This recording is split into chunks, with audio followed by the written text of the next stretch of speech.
ene yebeka kumawu yebeto akumawu sunafi sene yabo kumawu po na no me se to pretwa dwoada we betwa benada na de etwa wuku ada ene ye kan wi a ana mo se ensan omu de omu ni ha wo kumawu for de sese omu no manyo mu development awie nkane ensu akwan ayasabia musu mo secondary school ho dada ana mo se aka university enti ebeka kumawu kakra na afei GNPC wone yes ansensemi a ekokoso hoi wo mo ne aka energy deal yes e minister no de na pona o save your money sika o board chairman no oni CEO no ensensem say bebre nti anope ye behwe no so ne yaka ma CSO so na ahase kase ase board chairman no wo fabro nya ho we crackers onko brawo no so mpafenam kohwe ne ntutu ne yie no wono ho no wono so kwaya ne ho yie eye kaneche mama MPP ura Fredi Blay sa na nkrata ne bi keka no se ase ono fa ho ayeye one ni si wa oda GNPC na no enti CSO ne se be ya ontuni ho ade so nkrata ne bi nso di abase wo se ontuni ho ade so enne ochena so ka ho enti yebedi eho enkomo na se bri wo mu a yakọ akọhwe dia akeka wo mama na Rehoboth boutique say ube friend was 0244993430 0244993430 ebano watare 2 piece 3 piece suit casual pacho contact Rehoboth boutique obehu no Facebook na wasan ehu no ewo Instagram medana se papa ene abedwafo a ye ne wo mo edi dwumai ye Nana ya Achempem Jantoa, first female general secretary MRCPP, and Honorable Sylvester Matthew Tete. Hey, Matthew Idian kama asen kama no yafum. Matthew ana. Because Sylvester Tete no pena minim. Oh, any princess wa from Matthew kakra. So tramu mama. Sao okay Emma good morning momo no send your friend sao beka Matthew any o can look up Honorable Sylvester Matthew Tete MP Botiano English amanfro empesiano eso ene Honorable Kwesi Akwa wetiane na echi kakra nti akwesi kwa Tete wo ho enti Tete aba nora wo okwan na kwa kosi sen wo de na tutom na ye ka akwan asem amanfo jejejeje achim dan say na rose no omo se de omo se yenye mo ono abukọ na kolo bi ma omo wate achim dan fo say na rose no na omo de omo abre achim dan abre o achim dan fo se omo abre enti odan constituency fo se omo ina rose mo hwe yenye ma wo mo na no aba beji fans se kwasi besi oye be me osi market omusi aka inner route obi eyi na no de say ya ka che ne say ene ono so nko pray inner route ni bi mre na msi mo MP no nya nko pray bi mre ana o se ode ko na aka de aka ene mu de senior minister kra nso wo ho no yesem mo ko ya chem dan fo inner route ni mo ena lawyer Chumberima NDC communication team member ono em so etiwa wo o de etiwa de so ni problem akwan ne daso you no get worry etiwa mo akwanta me ni free constituency o free constituency be Mfanti Akwa South eno ye hefa ne hefa bobo nkuro na Mfanti Akwa South okay constituency capital ne osino so ne surroundings ne ye na so osino ne etiwa ne bohye ana osino ne etiwa east with the nasare okay and then makwata etiwa west okay surface na ke etiwa nko yeah na eti o machim enti unsu ni problem mo kwan wo maye problem be no akwan na wo ka no ena Ghana no ada de bia mo ya akwan de bia nso akwan ni e problem say eso say wo no kasa wo ye kwan ne say wo ye kwan akasa de bi o kwan no mo ya ankasa na time ya mo ye no nso ye problem moye no by election ye pentem general election ye pentem ara onya amanyoni omoye no by elections mpacho zesi awo kasa se de lawyer na omoye no by elections we no no omoye no by elections hey omoye no by elections ye no say Yeah. Cocoros and yeah, I'm trained by lessons as an cocoros. And Yanko Coco, yes, no, Yanko with the cocoros in the BOS, it is what to do. Most of them were even suspended when this government took over. The ones you did. The majority of them are known, you know. And you know to say, input the end, the near we are not saying no, and the Asango Guzu asphalt. I'm not going to say, Chibi the example. Chibia quantum from Yapuja, Kuchemwa for Chibi Krumia, the Kokoro Nibia. Ah, you Guzu Coco foul. Oh, but certain that Timun Krundi, Coco ever away so far. Oh, I see. Now my Western North for the no Coco roads in Arena, mobile chibi. Oh, no. Was it young funnel reading by already? You're finding nice ago. Nice. So what I say. But I want to make a home put on the air when I clan. And there are some man of 5 inches events. What do you call it? Asphalt. Say never manache. As a piece. I'm Robin, Obedience, 1 and what's on top of one. Hey, Nedia Madumo. Yani. Now say lie, shall I lie? This is a baby, I say. Hey! And this is a the 2 Jimmy na 2 Jimmy 1 cup. 1 cup and a twab. Oh, yeah, no trouble. A twab, we are near more photo. No, I call you 20 Ghana. Yes, I am a physicandy a day by almost articulated. Young Pacho, where? Where? Me who by saying? Maybe I'm the one more way, 1 month as a damn lunch Martin. And you know what kind be uncle woman so. Oh, they're trying no one people in a mood. Yanya butcher, Yanya butcher, so people in a mood. Ya so bodiamu, Yabba, can never Uncle Bit me watch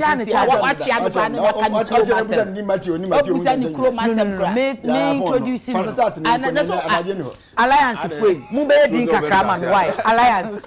Who's was on best at the moment?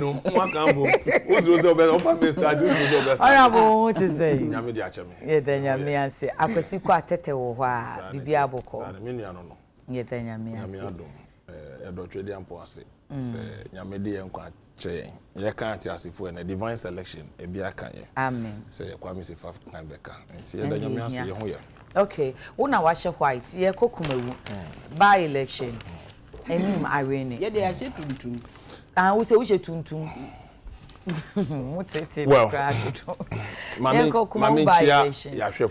lows and highs, up and downs, and then they magic in the mammo. As a man for to say, Yomudia Gumusi 20 cities. As a Mato, dear no, now, Mamma Fia, and Rubia. Mammy, Manincasa. I shall phone you now, Naminchia, my constituency, my persuasive phone you now. Na enyenwanwa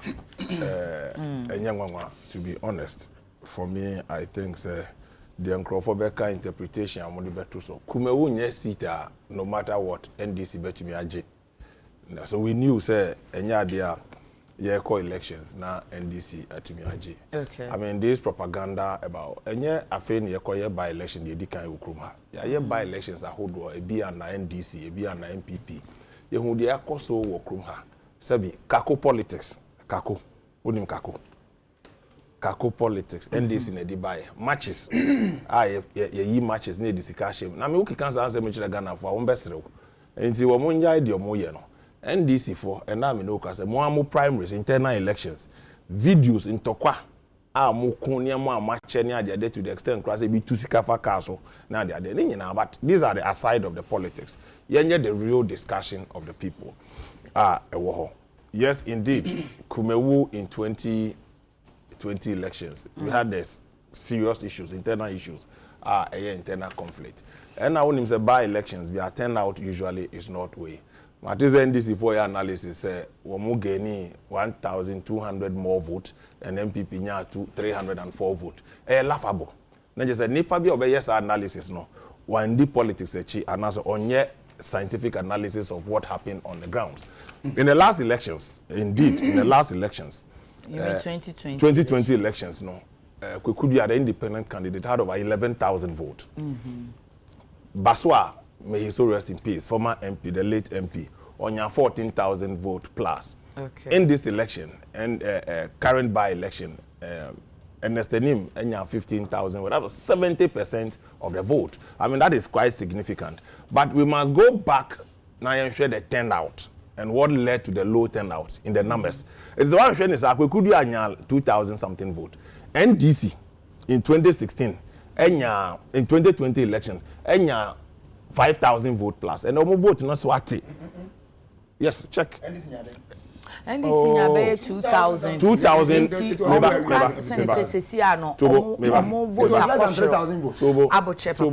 Thank you. We started 2016. Okay. Check the historical. Check it 2016. Okay. Election. NDC in over 5,000 votes in 2016. The records are there. In 2020 election. For parliamentary or presidential? For parliamentary. I'm still on parliamentary. 2016 parliamentary. It's a parliamentary. Parliamentary who has na Yakoba election and American who has. And the numbers no waha. Mo candidate Okoye Emmanuel William Amwaku NDC. 5,899 votes, representing 21.16% of the 2016 elections. And almost 6,000 votes in 2016 elections. Fast forward 2020 elections. 2020 elections, no. More the new candidate, Ebaye, friend of Bernardo Poku Mafo, NDC, onya 2,439 votes. But almost every year you be almost for exactly, yes. And then I mean, obi bi obey analysis, no. You need to have the historical antecedent of voting pattern in Kumewu. The explanation NDC for the man, so mo say one candidate, no. Enya de obe wini in 2020 elections. One ko to abanoma independent candidate. Any the disgruntled NPP supporters. To Obama independent candidate in NDC for that was the explanation they gave. I mean, say you. I mean, okay. How can a party enya 6,000 votes in 2016 and in 2020 omunya 2,500 votes? They had to give an explanation. And one more explanation is that independent candidate by our movies or what one didn't see one more candidate, no. So they went to support him. So in 2020, omunya 2,000, half of the vote omunya 2016.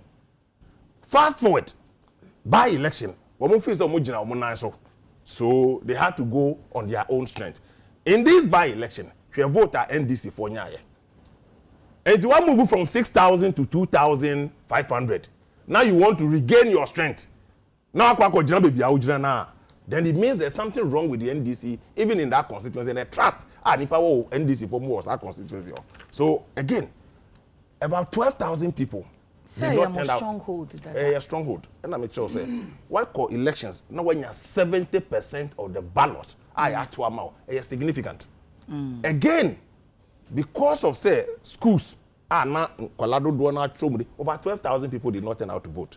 So if 12,000 people are to about last time, I already registered so man to aba, or move to aba, not 70% of that number, based on the scientifically, at to Obama MPP, you can imagine the numbers. We are not saying all is rosy with the MPP. And the Mumu celebration, someone 1,200 more votes. And I could see was 18% or 17% of the total ballot cast. And I know that you are proud of it. Traditionally, Kumewunye constituency, you may dream to even think about it. So, any day, those analysis, the real thing in this game for MPP4. And in the face of challenges, Kumewu had stood and still stands by the MPP. And when you go into 2024, you can't try MPP Nibia wherever you are. We must maximize our vote in our stronghold. Any attempt, say you perceive, baby for some best system of margin amawa, you better work at your backyard. Where you know, when push comes to shove, we'll jina with you. And I dove my heart for Kumewu people. Yeah, can't rule say yeah, rules not the idea. Nobody can say roads are Kumewu from Kumasi to Kumewu. And here roads that were not under construction. It goes back to the fact, say, the contractor left side because of payment. Yes, we can say, and now I'm going to abide there. When you see Manipano, all fairness to Kumewu people, it's true. There's always a bargain. And can this before call rounds, they wouldn't be promising the people. Maybe I may say, any election I can work or promise when you have the power. And this time is also part of the 4-year mandate. So when they have their fair share of development, it is not for any. In any case, they've been voting for MPP since 1992 till now. Every election, they vote for MPP. So for me, as MPP, we must take the numbers very serious. Because Say a court 2024. You see, the ebishe wenuma and na unia ede ebini. And for me, we should look at our strongholds. Baby, you bet me maximize your numbers. Na boa party no, we should satisfy the area first. And say yakope bia beka ho. Because ene ye beko asend-off. Asend-off uni obi akasa. The thinking about asend-off is different from that of Kumewu. But there go Kumewu. There were people that also thought, say, Kumewu, there you win anyway. Why go to vote? There are people I know they vote in Kumewu. Say a general election, they would have gone back to vote. So over 12,000 people did not turn out to vote. They should be slow in celebration. Say, yeah, with all the work we've done there, near 304 vote addition. Say 12,000 and 2 abano, all things being equal, and now they turn out to vote 70% of that number. Adding to what we've had here, it will be extremely embarrassing to the NDC. Even now, Wako election, now 70.1% had voted for you. It's significant. I thank those who worked. I was there myself. When it is your stronghold. When it's your stronghold, the so-called strongholds of parties, check what makes a party a stronghold. Okay. It is when you chalk 70% and above. So it means, what Obianya 17%. Is it the person going to even think of, don't forget, where there were opposition, and I say the same party person going independent, he always favors the other side if it's so close. And this time, everybody know Kwekudia as well MPP, and Oko independent. I thought they could capitalize on it. It didn't inure to anybody's benefit. Nadia Muya Yenkebe in your Kwekudia Nemu Nemcro forces independent baby for Nanajo. Almost feel as a Maya Mafia. Mafia vote buying and air support daylight. Mammy. One election be a yakwaba obiansu say I vote by. One election, who dey share me election back. John Mama na say ko gina ho say odanyamia say so lose 2020 elections. Ono amu the election no ko so win here and the area no. Ogodu court to offer evidence mra o say enibi. So look at the people. Ono amu na say ko sorry so odanyamia say so lose 2020. Afi the wajia to so lose 2020 elections. Not that NDC supporters including lawyer. Mu di mu court e wo krum ha. Mu fa evidence mra o mo anya biama. So there is no election. One more internal elections, ebi. A debate 3 days and some more declare results from one party headquarters. So every elections will be away lose elections. They are largely they will have reasons to blame for their loss now will lose. And for me, any issue you opposition there also back they to lose here to appease their supporters. Say they are so be one man they are not in your position. Even the bigger one now, yes, you declare election crown.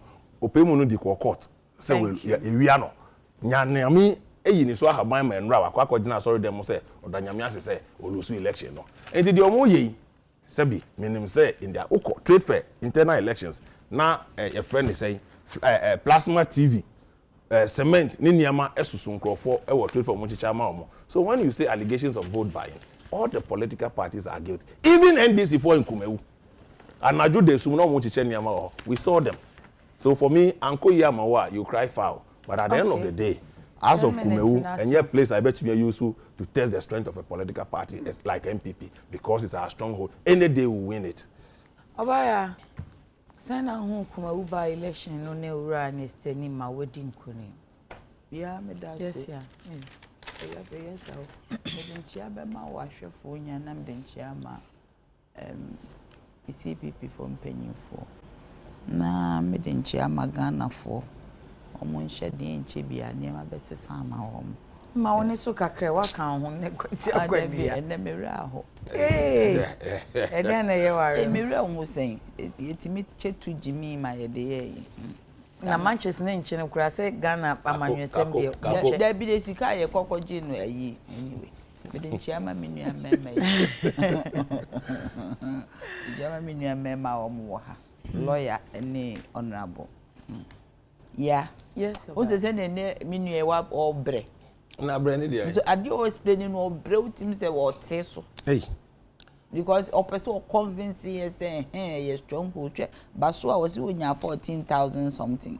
But so 14,000 something without rules. Name futuro.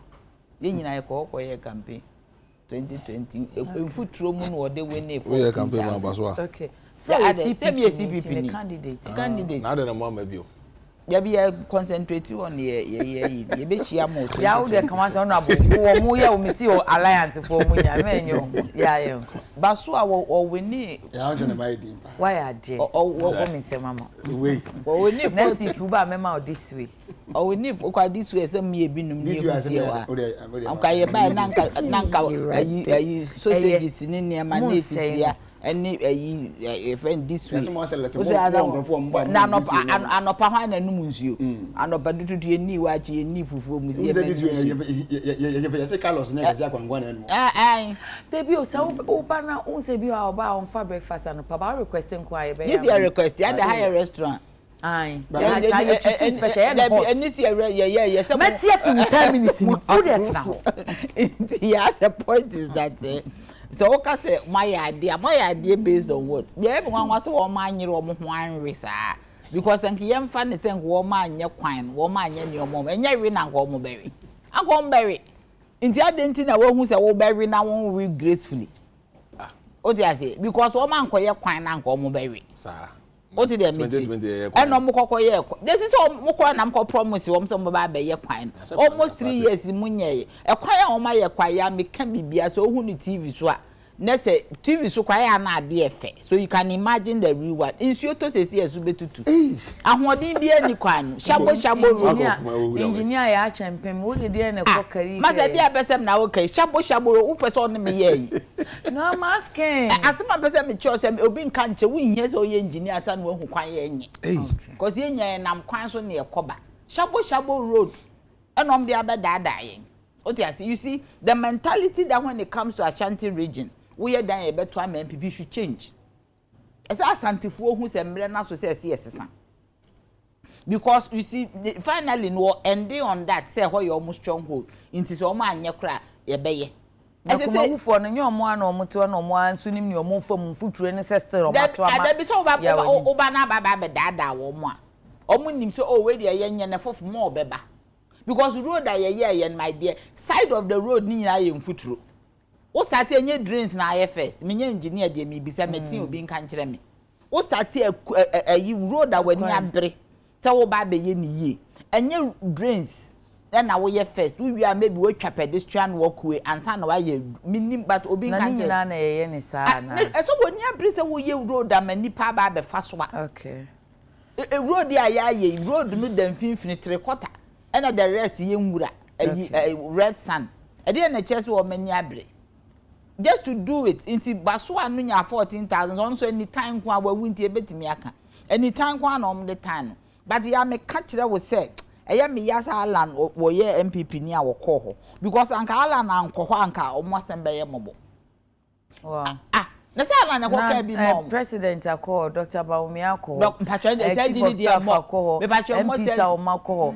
omo moment mi anya hwe ala mpe adan dey magic no ko ye because mprofo yem so mo penasem because me na me ka kire wo alan crowd o puli o anko ka bia anka make sure say be ye because omo mo ko ye nyina ye nim so o ma feli wo ma amoayen otimasi o ma amoayen alan ni su na mo tan ni ba umi ade me nya sure say no obi pese ohu no ho we are sure nipa na omo wo ground so honom ne monye so ba bia na ona na mo ya okra kwa ebe gba aju so me am the who ahwa na ka cho ya akra ma egba komawu o emoje so de ye mfa nto abo ye mfa nya indicator so oba we ni ama otiase nti na say John ka say fear delegates okay enye emoje so de enye yi ya nti bi me person ko omo re in grace omo re in glory because anytime ko omo ye bibia no de test omo strength ene say mo anye road no waja ne sa so si Kumasi the Ashanti region there say as long as ye MPP ne beto aba ama nti say ko omo test me ehwe ade ade no omo di mirika ko ye road no omo take here for granted ade no omo di mirika ko ye road ade no omo di na pacho omo kan ne wen hwan mo ne kan say Ashanti region me pacho utie ne final last statement no was omo stronghold there we ye dan ya ye beto aba ama sa pepepe no yes okay no brofo na bi mo ante brofo na say Mr. Mami, I'm insisting. Who is this? Say what can't I'm not paraphrasing. Against the NDC, and it's true. In Kume, which is our stronghold, there's no way we are going to vote for NDC. I still stand by. But against CPP,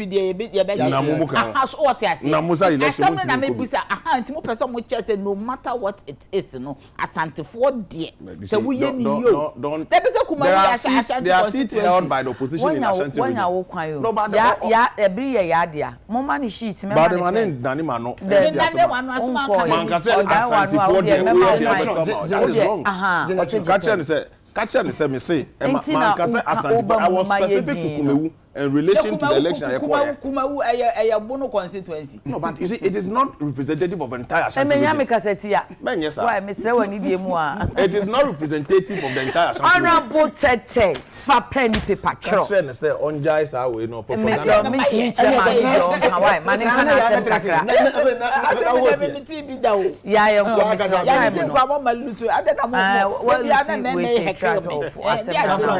I used to have more heck, most of my amenities and then I born again. Why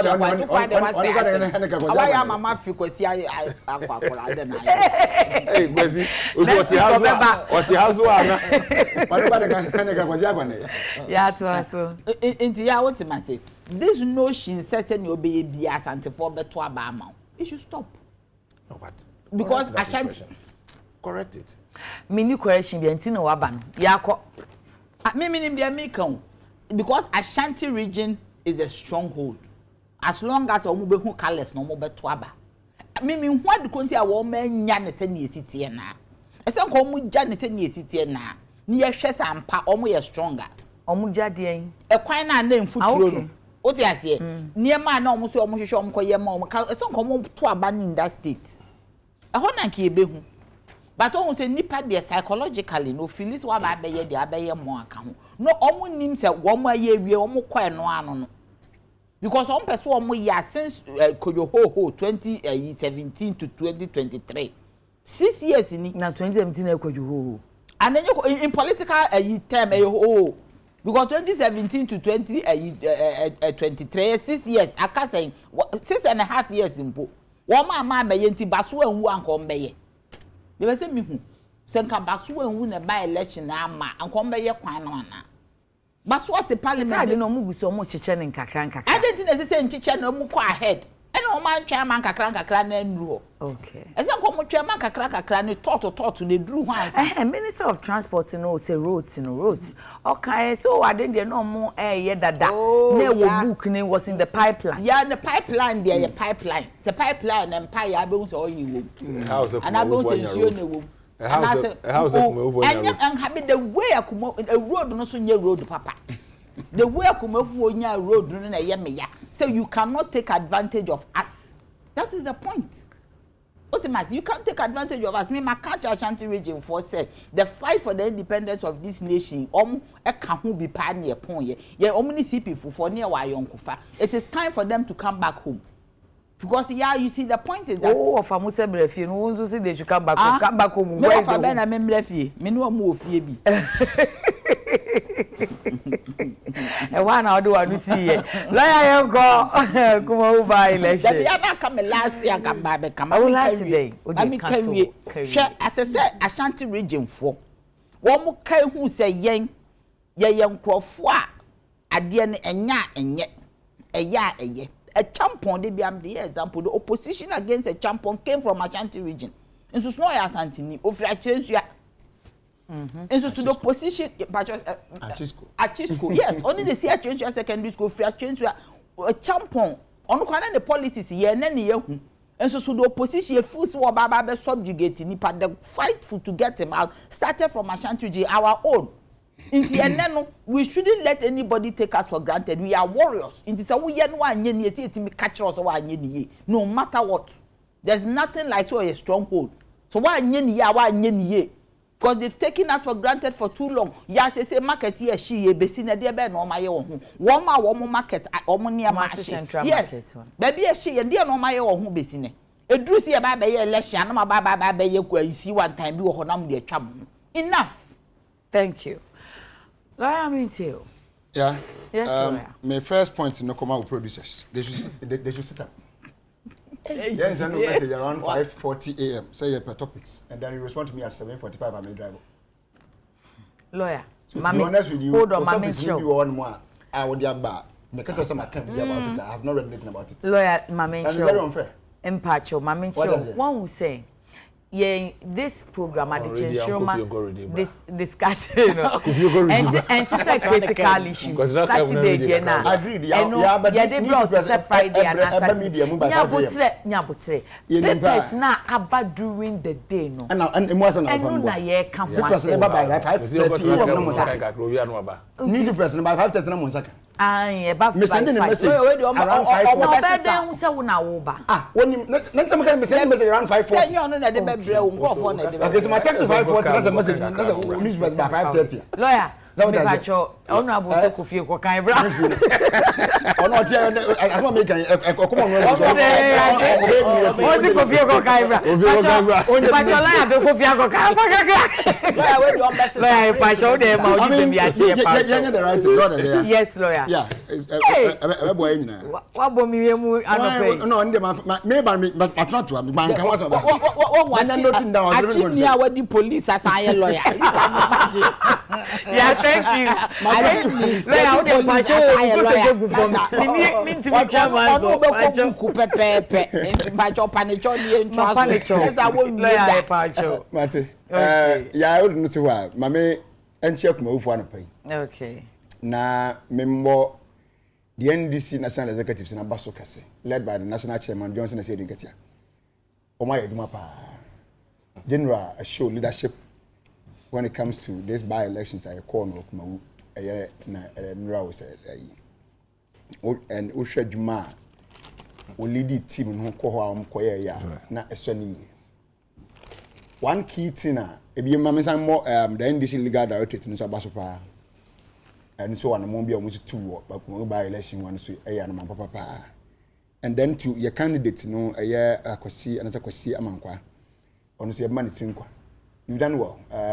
Share this short time one. Means soon coming back and say in Nibosum. You declare say before elections. I'm saying it wasn't up to a month ago.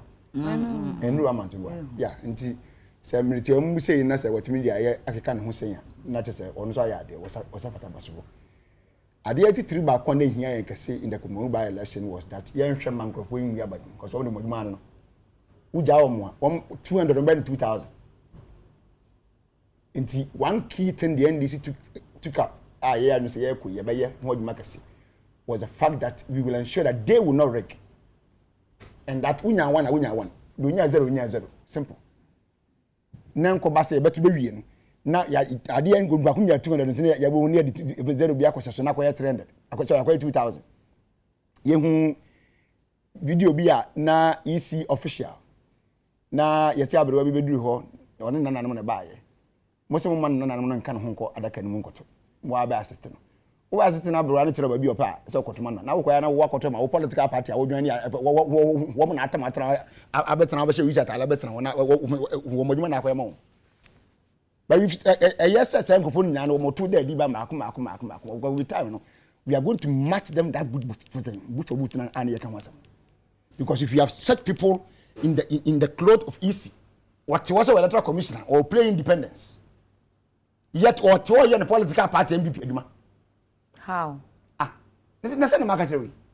I know if you know for them. Mamma, no, go forward and then decided to Mamma, yeah, ye kan ho ba ko e kan ho no na ko akoto assistant akoto wo se dabi wa nkasa wa assistant en tiamra bia ye wa buano na ni biwa so obisa ne ba ko ne ba ko ne ba na otoma no ana se bia so ne sama nditi simple but no kind of opinion you decided to vote for a different person not what the woman wanted to vote for enra wow enti why na twa video no because maame no any EC official no enti why na twa video ben they also think how the best send me mama a video and nananom no maame no koto aba ne wie no ba what the feedback no the man nananom e course agitation nananom no age on at least will take up for na I reported that story. Okay. So what I say. So enye going to bosam ya enye bosam kase bia na eti ayeka but the American say when you set people are or kwatena so kwa adwuma na adwuma na we dey wono ma na interest di kan ya em wo man obi bi afu ni fie ba beto ba bia ni ba bi kokoto akọ Ba papa lawyer say yet enkrofo no ma me na nanom side na wuti sa EC rep. She was sacked. Okay. She was sacked from there. There was a video and police were escorting from the premises. Na sad na ko box mo wi. Ako do me ntimi sama abano process. Nto pa mo ni fi. Esa ka export ballot. So that's it. This when any MPP was buying the be because can one seven. But ya kumawu any one seven. By election me so hu say you say areho. Say na party chairman vote mbum kotodwe e pa che e was on dem sabato. That shows your incompetence. I'm a Benwado, Yamifani Crazy, Central Region. It shows your incompetence. Regional will not be chairman. The entire region in our show, 47 constituencies, we do also. We are to make young come to do us on them. So, what money and come to do us on them. Yeah. You never saw any politician kneeling to beg for people because it was said to me. Yeah. You see that who go to Jifativo. Who go to Jifativo? I engage. You didn't need to beg for your I'm asking you. What hey, I the threat so that's it. Okwani mu a me. Onse ni bebo onse dia no. Okwani mu ya. As from nursery. O had the first MPP di gogu kuma constituency. Mampani tu no to koy. Mampani aba di je koy. Almost every hierarchy. And so bia o kan bi won bia o MPP won bia no except bia say bia na watu kan say bia won tiapo. Obi akọ. Say yanko yam nkudi mra. The city was yours already. The possibility to be about one was very high than 17 months. Okay? But the point is about one at what rate? Yeah? Basua. 70%. Upon the all Nyabote and continue go to now crowd. Ashanti region the almost 70% so me lose. Yeah? Hey. Yeah. Yes, lawyer. Stronghold. Anytime be MPP as a political party being 70% votes in the entire Ashanti region police elections. Except to be follow. That is general election. General election, yes. General election. By election. Remember, if it's a by election, turn out low. Every election be turn out low. 2020 elections, I played a very key role in the Eastern region. Okay. And I saw how people voted. Eastern region operating back on one floor back and see in the general elections. Eastern region come. Go and check it. Okay. I visited police stations upon the police stations. Didn't mean they make it. Yeah? Yes. And you have on to work, but the people make any. Upon penny for a swim go go. One more could be a truck. I don't know, but as usual, the Baumeri know. Quaje platform, I not to see Nintron, no Dicosa. On the quadro, I'm home. Tico Casam say, oh, buy what's 120 factories. Really? Kroma. And if you buy 120 factories, oh, Kroma. And I'm not assassin away. Assassin, I'm toy. Please. Plant when I see you also. Please. When somebody is building his company, his business, you want to support the person. What claim is I wouldn't see? So 120 and what the kind is over. See, a factories are buying a so much from President Mills era to today. Another to John Obani Mama's era under 2016. When you're 70%. Yeah, 120 factories are. The NDC government supported them financially to survive. I can list the names are here. But now, bomb in the brand new ones. I come up 120 companies in here, didn't you? And I'm 120 factories. And I buy so much in Mumsika. The same thing among one year. But you are claiming I'm representative for yourself. Someone was see. Because I'm company, many Freddy, and I'm primary school, and I'm saying your company and the Casablanca. And we are gin. And a brandy. Over Toso. Can you sit here and say Casablanca company? I am not see. So it's a factor no 120. Are you not being ridiculous? Casablanca company. Yes. Sir. I can't. I can't.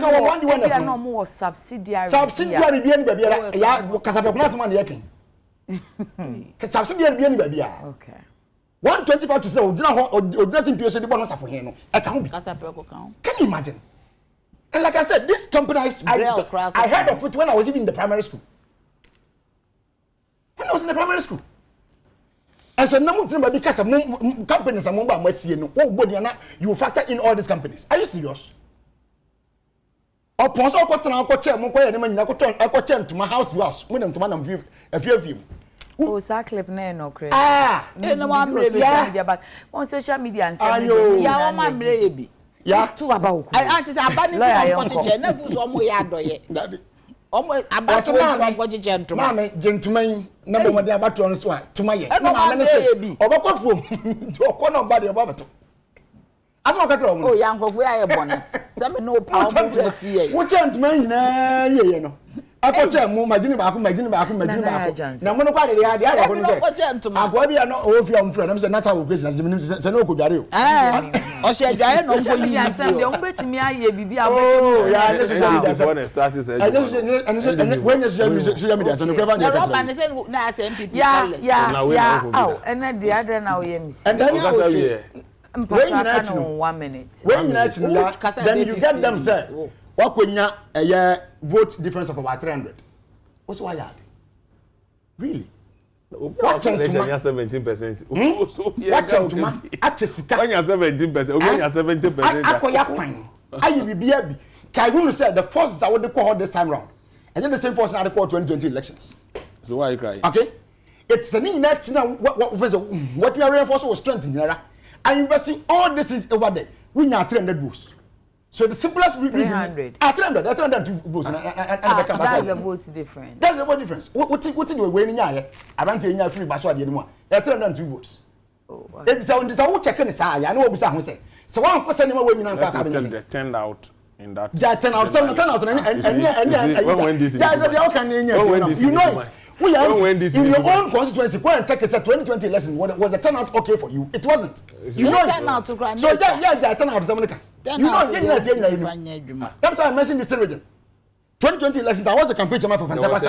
And I trooped every police station. And I reckon say most police stations, you know, yeah, about the people who voted was very low. But in this case, it's a difference. Honorable, let me flow. It's the reverse. Okay, so in the nation, you can't come and tell us, well, I was sitting on a banner in Poko and someone and I was on Baumia. Who did how corruption muscle? Sir, when they vote for the NDC, it will bring back and confirm a protocol, what do you call it? Burkina. Can you imagine? Somebody like you, a learned person of your nation. How can you make such a comment? I almost confirm. It mean 2 free, yeah? And because even your friends say, self-realization, your friends, they walk across the year. I confirm to mean 2 free more than so uncle. We need strength not to fly. It's who vice president what me could not come and say, not way energy. Can you imagine? And you're on platform saying this things. That when you argument I will make it to the people. Send it to Mshanko when also already president, you know. And you know, I say no more to obey. When also and on the trend, I make you point. And on the trend, yeah. And on the trend, no, I'm going here. Thank you. What I say, so we are in Yank, I want 19 petrol. So we are in Yank, I can't to get. Okay. But the point I'm this from the the people of Kumawu have shown these people, sir. And then the Biana Mokoso, I my young quad. Okay? When the crime by I'm quite to say, oh, as you were saying, it was in the pipeline and a quania by about him, the best of the call immediately. Nothing about him. Baswa, mutuchin like an entity, excuse my language. MP moi ko ba bia ya kwato ba ko EDC na ya kana tukwa sasa de where to my money MP we member of the assembly of IT we member of his assembly but say no ex official member on to abani bi na do ka saba na ko to bi okoshe of course okay so what I say nothing that stops him from so if you respond to anything that I've said here I'll come back obviously obeys on it but now memo 2 minutes the officer reverting yeah scientific analysis are fair to statistics and data. It is not true say turnout and Rano was higher than in the main elections 2020. Go and check it. I have not said that. Again, I didn't say that too. In the last elections. Don't worry, I will give you 2 times. In this election, 2 minutes. In the last election, 2020 elections, Baswa won 51%. 51%, or we need 51%. In these elections, we need 70.1%. When you're 17%, the account also can be. Then you are talking of intimidation. Only why Francis Essiem left the NDC. Wamutu abawa kufobia. Oba besia ye kan ne hye nkonyam se ye mane nsori sebi enko nkodun so obeda samwa ye bonima NDC So everybody has a past. Please. From the past, maybe he's forgotten where they are coming from. And let me remind him. In elections, or say Obiako Pacho or say Ntuaba. Nyame for mumi nyina kransi. Ama Benwado, then Central Regional Minister 2000. Obunkoto down from Central Region, wept like a baby, begging for votes. Jifa Ativo. Or say, Semwan Pamucho, one to Abana Maya, ye the to prison because they are born. These things happen in this country. You've forgotten so soon. Jifa Kanka say, yes, or see what Mundi Wambeko prison. Or Kasi I am born. Now, one year Wambeko prison. Or be out over Bemo, or see a didn't prison. Of course, now, but any influence, how do you go to prison? Unless you're a criminal before you go to prison. Now, one didn't go prison. Under democratic dispensation. Again, man, also, again, Mami Chen say, Kumewu roads. Oh, me now. Me and also have 2 minutes. Me Chen say Kumewu roads. It was already under contract. The contractor left side because of payment. Yeah. For whatever it is you are saying today, by elections that we've held in this country, under NDC, Mugu Kota Najo. You two about we. The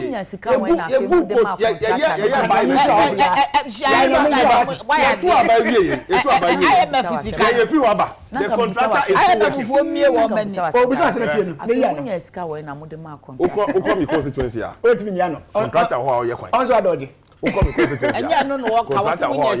constituency. You see, who call me constituency? Thank you. So many places in this country, contractors were roads. You know that's what I said to the question. Last one. On a 1D1.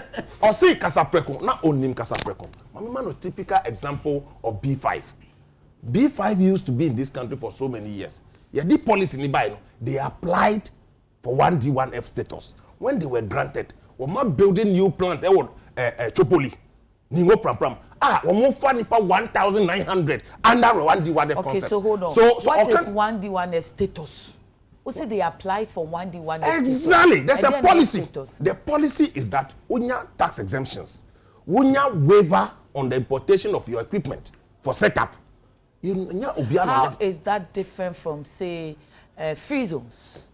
It's different. Free zone concept is different. So Obia Oye we know. Free zone. Let me show you the difference between the 1D1F and free zones. We have free zones. We have free Ghanaians. Say a basic district. Yeah, factory. And now say factory. No one apply for a 1D1F status. Oko policy na MPP manifesto the social contract with this country. Never said a buying basic factory for every district. I challenge you.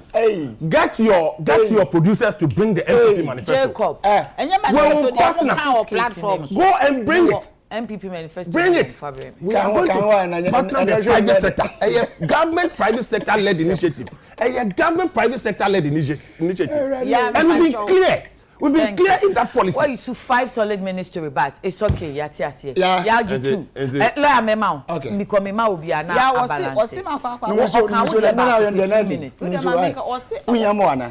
Lawyer. Time new. Me. Your friend. Yeah. Yes. Our pipeline. It's not a pipeline. It's under construction. Honorable, what church we are and human is what's the idea of pipeline? The municipal or under construction. Not the contractor was on site. The municipal would be Tian. Yes, Kakutia. And Munis can wear 600 million master. What I say now, so 600 in your Friday never told me. Never told some promising 600. It's time a contractor no mutu and not your promise. What's me do contract or chiro be said me by GC can do the human man betray out. What am I say? Your mouth a year will let us see a betray out. And I don't know more year. Okay. Contract and one unistica, one unistica, or multimis mama, or multimis song magic. Because the point is that it's a truly a contractor or what? Yenya you quine before the end of the start. Yenim quine kuma wuru city.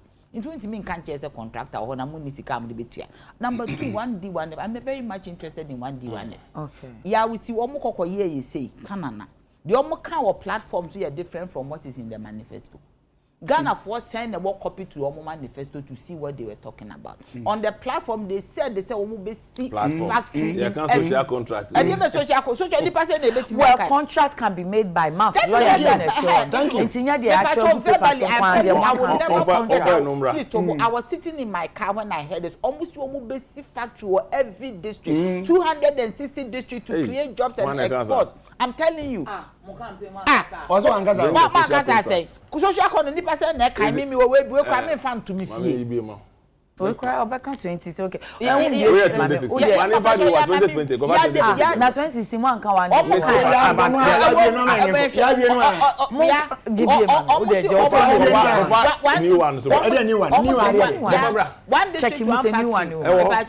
one district one factory started 2016 into which mean 2020 ya kana born into me person me chese one district one factory one more die hwamo because of 260 share a president factories is saying yes seen from scratch awakwa bie they say work Nigeria Dangote AC refinery oni Buhari akobia no ono so ne de wen. Thank you. I feel like general Basin. So quickly, two things and make one seven. The initial thing you said, I never said say nipa to about 2020 ma MPP no. If I say 10 out. Higher or whatever than this one. No. What is your problem? Can I just make my point? Say NPP across the country, voter turnout in 2020 elections. Low. So we will be a would actually follow police station to police station. That's why I'm making one answer. Maybe yes, so I know what I'm talking about. The nearby election, and I'm in the Nipa so that they will get in person. And nearby election and Cabanon, but even the general election, like I said, the turnout was very low. And they can attest to that. I will not tell operate when what's that I say? What not to Jaya, Kumaros, and then and yes, and yes, so I can say, oh, I can't conduct any free because your man's it is coming and other man. The hypocrisy that is the I got some before we are a brosu. I'm not doing it. Nasesi amonso omo ya aboe wo ma anya aboe enti kosi amkosi koda koda. So we ya ye ne prekun jan san hwe nim sam na wo ye amra bi hu se bibia sintia. Baso an one conference for no be kan e do papa wi se. Papa ya pre krom kwan saa mu fi no. E na wo wi de mo de fidie be si kwan sam me. Anybody take my winner and yet the microphone no so anto am independent and no moto manti mu how ne say and no mo san to my next year when MPP rep. Yeah, so which means and then the who say some so that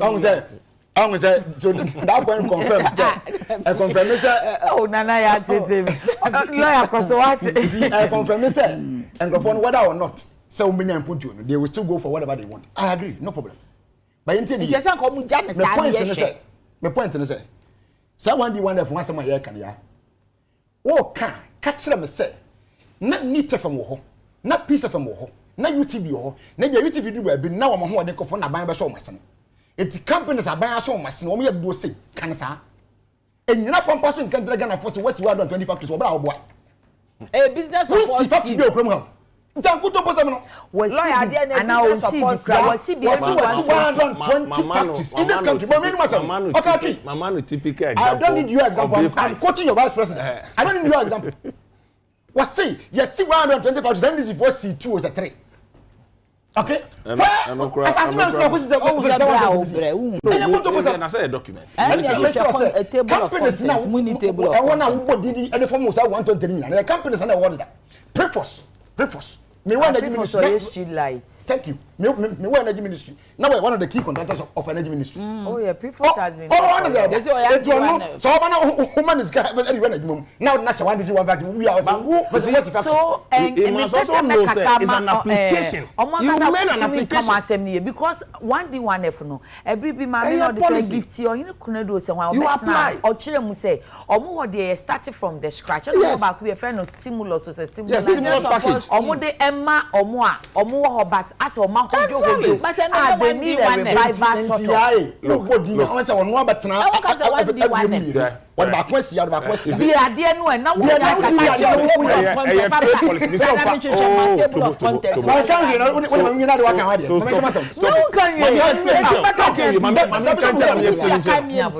I Mani mi. Ewa book no lie. A table of contents. Enye u nya table. Lawyer for our Lucy answer.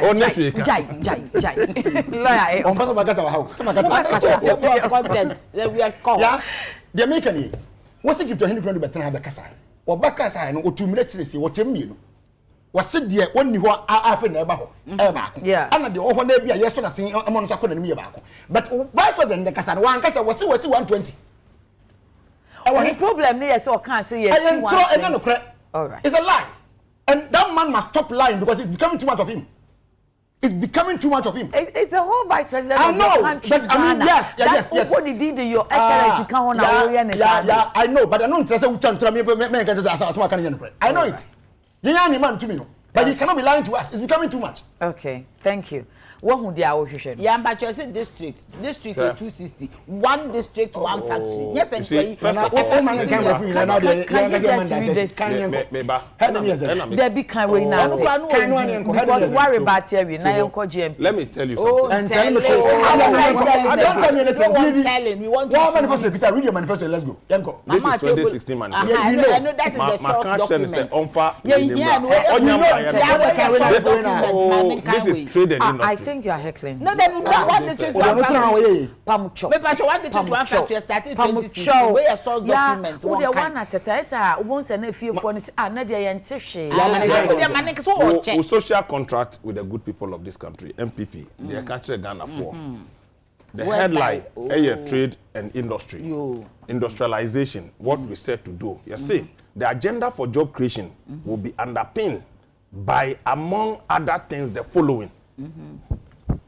Among other things, the following. Pursuing aggressive industrialization and value addition to agricultural produce. Number 2, providing tax and related incentives for manufacturing businesses in sectors such as agro-processing, light industries, pharmaceuticals, petrochemicals, garment, textiles, among other things. Providing a reliable and cost-effective mix of energy supply for businesses. Providing the necessary incentives of private sector participation in health and industry service delivery. Pursuing policies that will reduce interest rates. Pursuing policies that will reduce... Last one, please. Last one, what is this? Pursuing that. Go and check the one district, one factory. The policy interest rate. Whatever the commercial rate are. Whatever the commercial rate are. Government. Please. One district, one factory. With all this, Matubo, Meba. You won't say time when I'll get it for you. No, please stop this. Yeah, why you doing it? I have a program.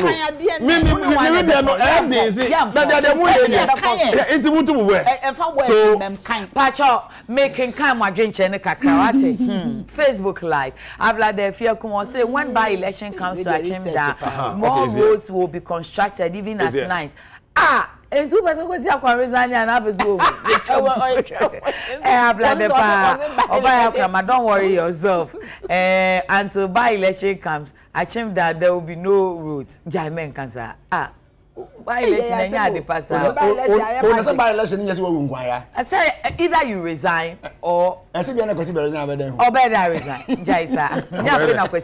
Obviously, the question. Old Mensa Pillar 2, NPP Agbena breaking the 80s on the way coming. Congratulations to Honorable NSTL Enim.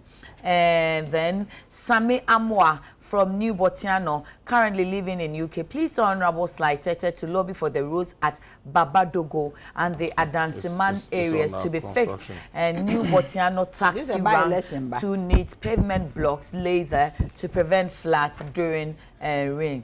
Brana, when you can pavement blocks, share comfortable to move. You can India. Kasana say, but Brian, yes, okay, is here. Nana Yabuachi Yadomopokwa, good morning to you. NPP will lose to Mahama and NDC will come to power come 2024 if it fails to elect Akuto as its flag bearer. Akuto. Okay. Breaking Rashid, the NPP won almost all NDC polling station stronghold in this by-election. Okay. Teacher Kujo Tepagna, so greetings to Munya greetings. The people of Kumewu, thank you for thinking about your children's education and the future and retaining NPP in your constituency. I am proud of you all for voting massively for the NPP. That's Teacher Kujo. Tepa so Teacher Kujo there. Ima Marcelo, Ghanaians are not fed up with this NPP party. 2024, they will win it hands down. Then, who is here again? Alex Osesaya, I think whoever put off the hospital power for human beings to die must be charged with murder. And after the debt is paid, they should restore back the lives being lost. Let's see. That's a good suggestion. Osafo Kantanka, Mamia, please, good morning. God bless you. I request to know why NPP is so interested in voting than fixing the country. Alaji Aminu, yeah, people are young. Bentwa matches won election in this country. Is your memory short? He is asking. Manpero, the government and ECG can't pretend as though nothing wrong is happening. Ghanaians at this point deserve some respect at least. Let them have a timetable for doom so people can plan their days and activities. Okay, Manpero there. Oyibo Boatin Ekriman Nebehi. Thank you, Kumawu, for voting for NPP. Next on the list is Asen North. And then Master Planner Junior Kentampo. The people of Kumawu have shown the world that NPP is Kumawu and Kumawu is NPP. Kudos to Chairman Stephen in team. Cindy Boabain, Cindy Baker. So the resounding victory of the NPP at Kumawu yesterday should be sending a strong warning to the opposition NDC and JM that NPP is about breaking the aid.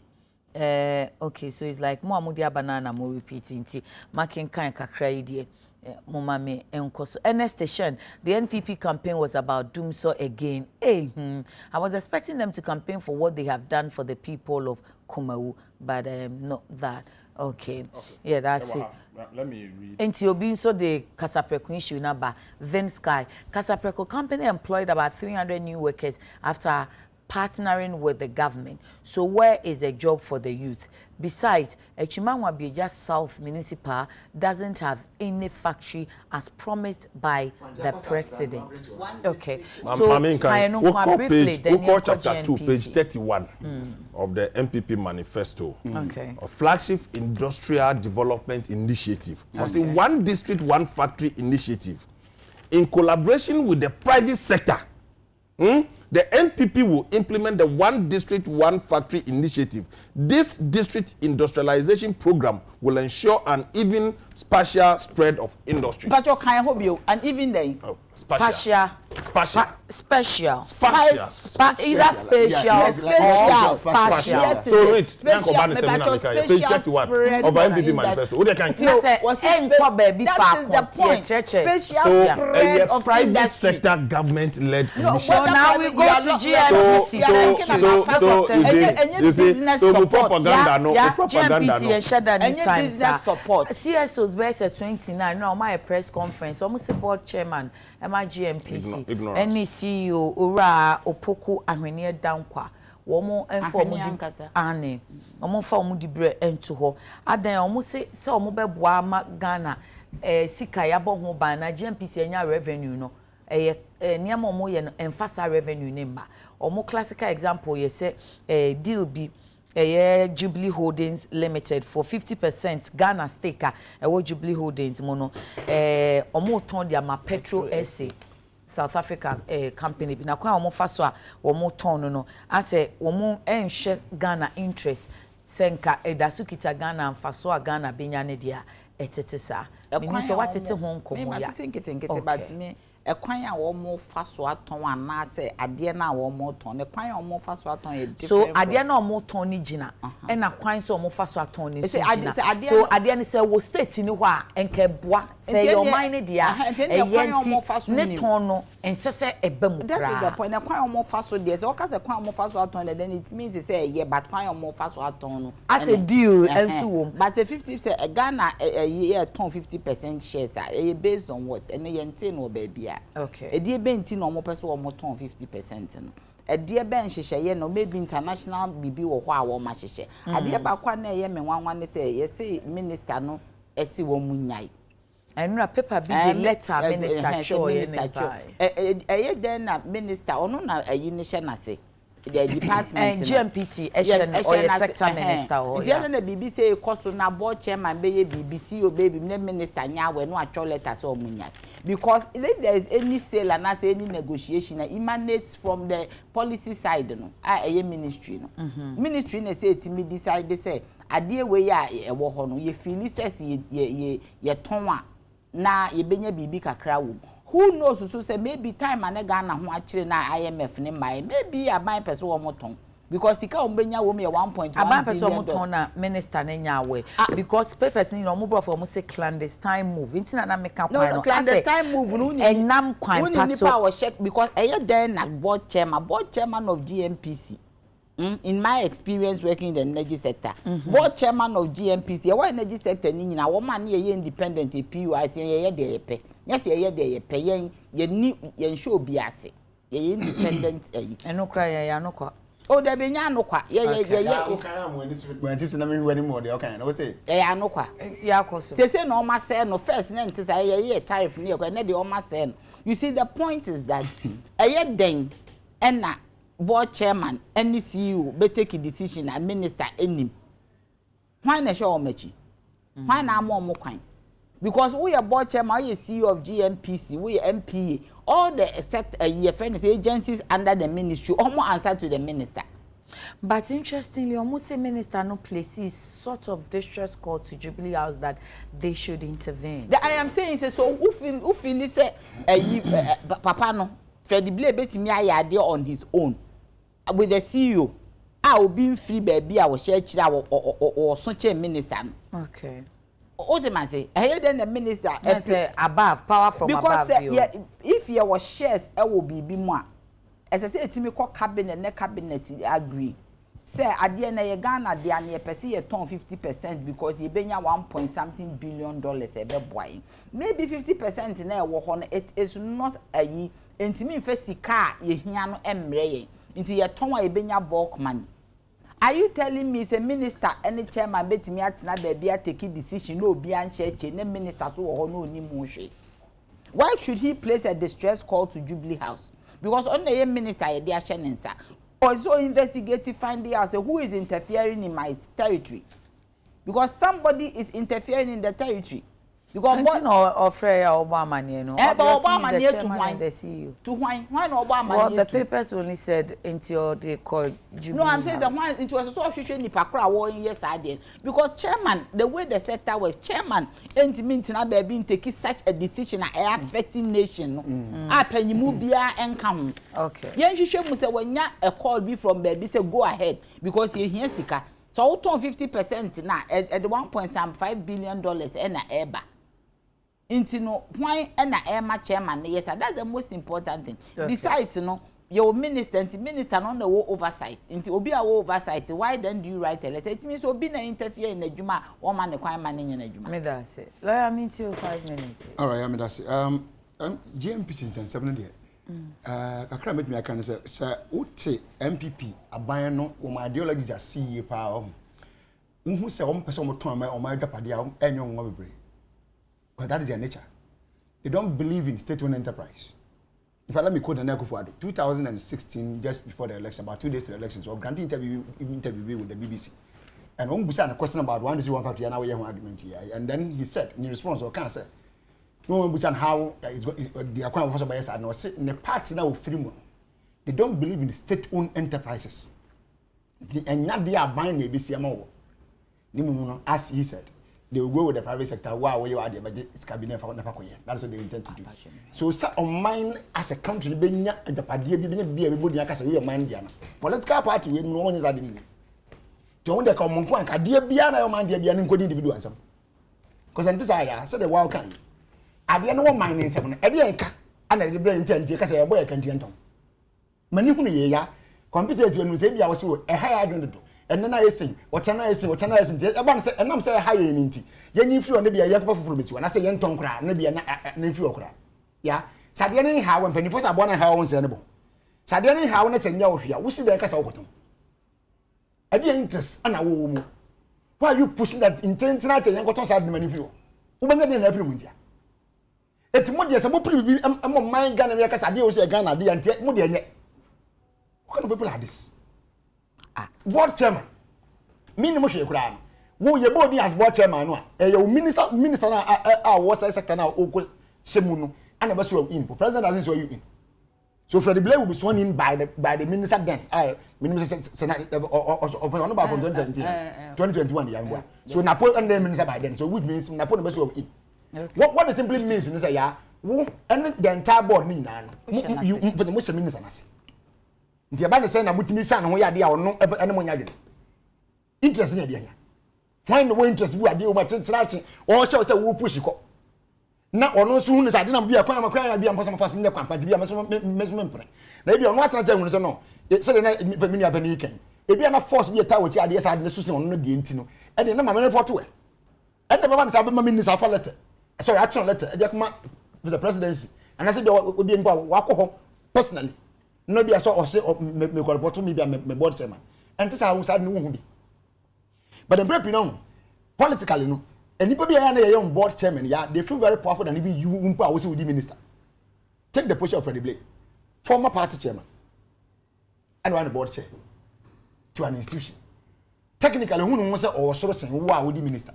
Or so chair minister. No, on the one was politically no. So that's it. On this one channel, but on no one was or so because of the found as a wabe jumamuna ebia opinion ye akola in terms of fee and now we will see Michen wunti. So what tell me before Asia we any news man. I see. It is the only political party educators who satan and giants. That is their language. Sakas and moment as you. Doesn't go in 70 something 80 something year person. Na go no di minister na 40 something year person na wa no ni re. Me was out in the CV so you are fit and proper to occupy a position. And some benefit no ko ya ma wo san ya ankwala mba. It won they always believe in that thing. Usa you saying we dey usa unye ni ro tra. Ya kan sa chiro but ya would mean yes for the say won say that share na person at if we have it. The question is about Ghana na. Some boy na say we somebody how did na yeto. Number 2 GNPC nso no. Enye company boni bi. Yeah, so GNPC ya. Ghana has certain institutions e okromu a. See list o ma GNPC nye number 1 and we number 2. I'm telling you. They are well resourced. They have everything to manage anything that they want to manage. But technical people and they have one of the best technical things are manage your name. It's the idea here yen nipa mo mo nyente say the conference amanu. Me da so 5 minutes now. Yeah, but you 1 second. I mean, can you from the Herald? From the Herald. Please don't read the Herald. Please. What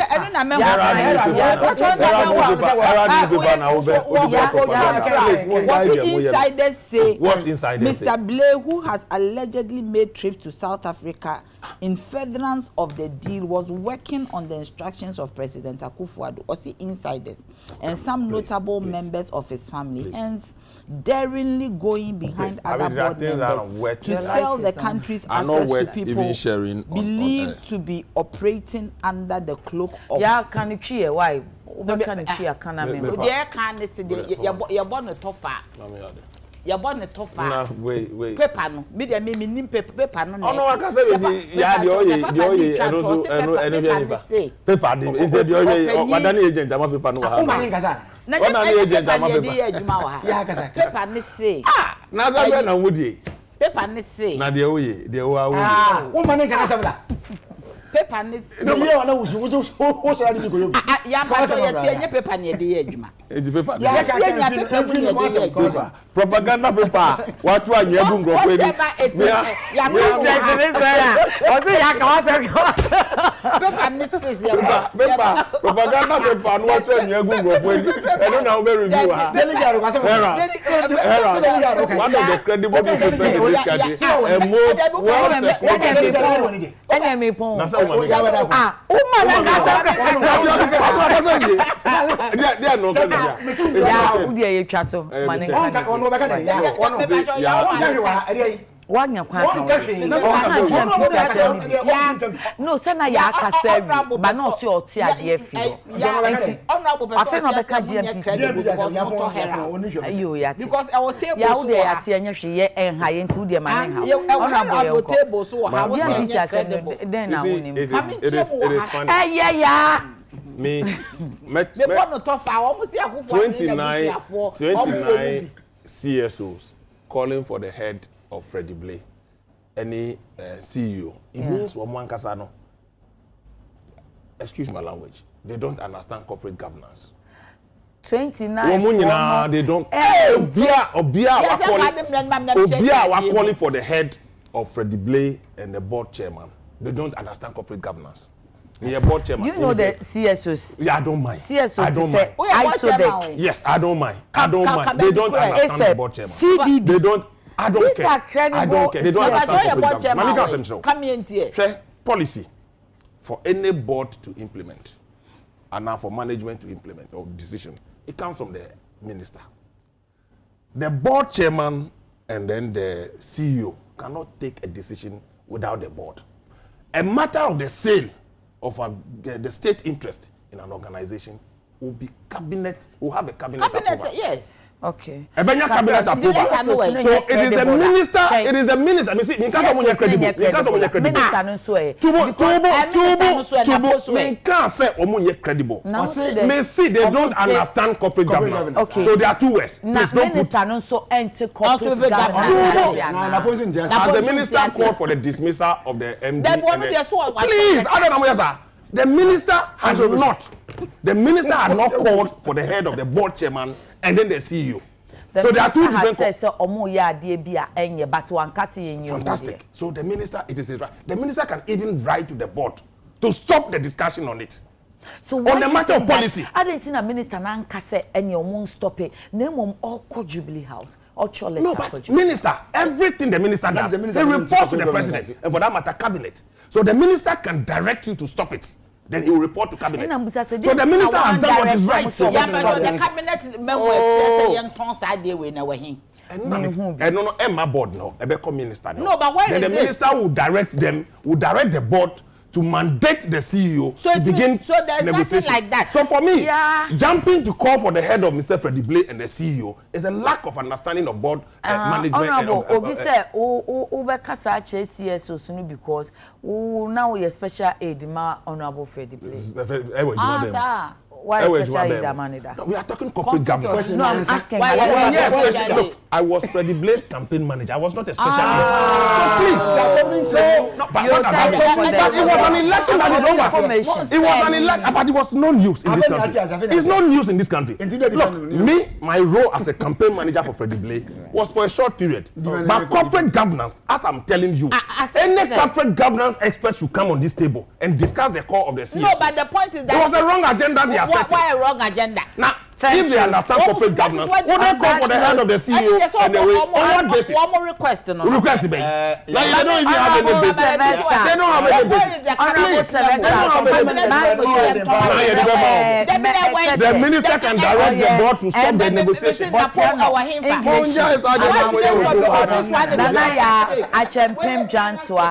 CPP General Secretary, Lawyer Chumberima, NDC Communication Team Member. Yadamo ase. Abusia for the Dayakoso Yani Pichi. Yami Aduma Wachina Adekye Nsroma Besan Aba. Boss Boutique, Madame Wase, some much ever. Madame Wase, Mapon.